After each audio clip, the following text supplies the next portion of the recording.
আজকে আমরা চলে এসেছি কফি ক্লাবে। তো এখানে আজকে আমরা ডিনার করব। তো প্রথমে ঢুকতেই যেটা আপনাকে দেখালাম ছবি তোলার একটা সুন্দর প্লেস। তো এখানে ফ্লাওয়ার দিয়ে পুরোটা একদম ডেকোরেশন করা। তো সেখানে আমি অনেক ছবি তুলেছি। তো ভেতরে ঢুকতেই দেখি বাচ্চাদের জন্য তো আরও সুন্দর সুন্দর খেলনা রাইডস দেখেন অনেক সুন্দর। তো আপনারা যারা বাচ্চা নিয়ে আসেন বা আমিও বাচ্চা নিয়ে গিয়েছি, আমার জন্য তো খুবই ভালো হয়েছে। তো বাচ্চারা এখানে খেলাধুলা করলো, একটু আরাম করে আমরা ভিডিও করলাম বা একটু ছবি তুললাম, মানে কোনো প্যারা নাই। পুরো কফি ক্লাবটাই হচ্ছে কাঠের দিয়ে তৈরি। তো পুরোটাই আমি এখন ঘুরে ঘুরে দেখছিলাম তো কোন জায়গায় কি সেট করা বা কি কি খেলনা দেওয়া আছে, তো এরকম দেখছিলাম। তো আমাকে সোনিয়ারা বিচার দিচ্ছে মিশাত তার কপালে ভল মেরেছে। তো বাচ্চারা তো একটু দুষ্টামি করবে, তো ও খুব হ্যাপি। তো দেখেন ওকে এখন চরকিতে চরকিতে মানে ডলফিনে বসানো হবে। ডলফিনে বসে এসে বড়টাও দেখেন কেমন উঠতে চেষ্টা করতেছিল। তো ও তো ওইখানে উঠতেই পারবে না, ওর বয়স নেই। তারপরও কে শুনে কার কথা, এমন জোরে ঘুরানি দিছিল মিশাতকে, মিশাত তো প্রায় পড়েই গেছিল। তারপরও দুষ্টটা কেমন হাসতেছে, মানে আমি তো এখান থেকে চিল্লাচিল্লি করা শুরু করে দিয়েছিলাম যে প্রায় মিশাত পড়ে যাচ্ছিল। তো এখানে আছে একটা অ্যাকোরিয়াম। তো অ্যাকোরিয়ামে সুন্দর সুন্দর মাছ আছে।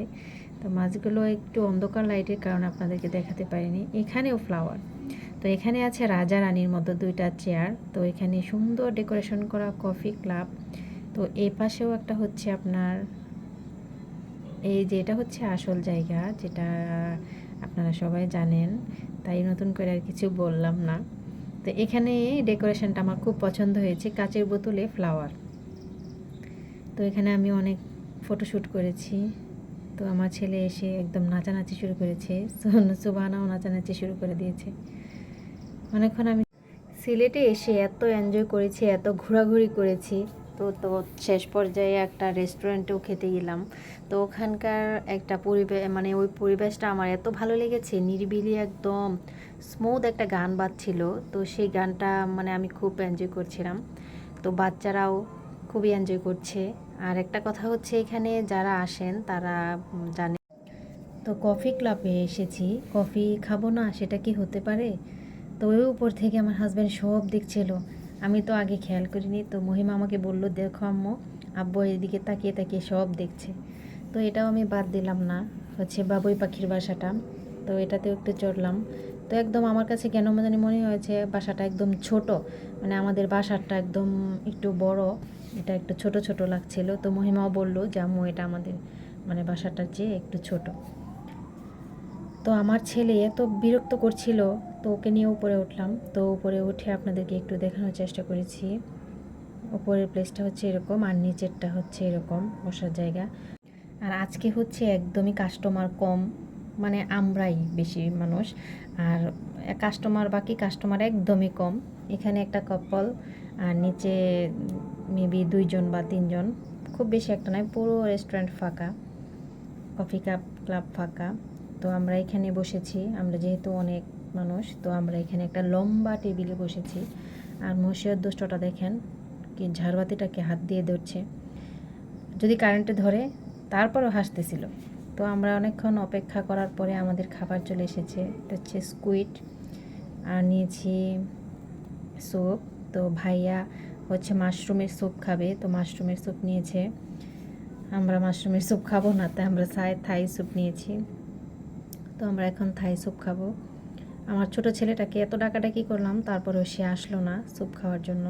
তো এখানে আমাদের সব খাবার চলে এসেছে, পিৎজাও চলে এসেছে, আর বাকি সব খাবারগুলোও চলে এসেছে। আমরা এখন একে একে সবগুলো ট্রাই করব। আর খাবারগুলোর মান এত ভালো, আর খুব এক্সপেন্সিভ। মানও ভালো যেমন, তেমন এক্সপেন্সিভও। আর সত্যি কথা বলতে অনেক, আমার কাছে অনেক মজা লেগেছে। ওখানে লাইট কম থাকার কারণে ভিডিওটা মানে এত শার্প আসেনি, অন্ধকার অন্ধকার। তো আমার ছেলে বলছে আম্মু আমার পেটে জায়গা নাই, যেহেতু একটু আগে আমরা স্যুপ খেয়েছি, তারপরে হচ্ছে স্কুইড খেয়েছি, তারপরে হচ্ছে পিৎজা খেয়েছি। তো তারপরে সে বললাম যে খাবার শেষ করো, আমরা চলে যাব।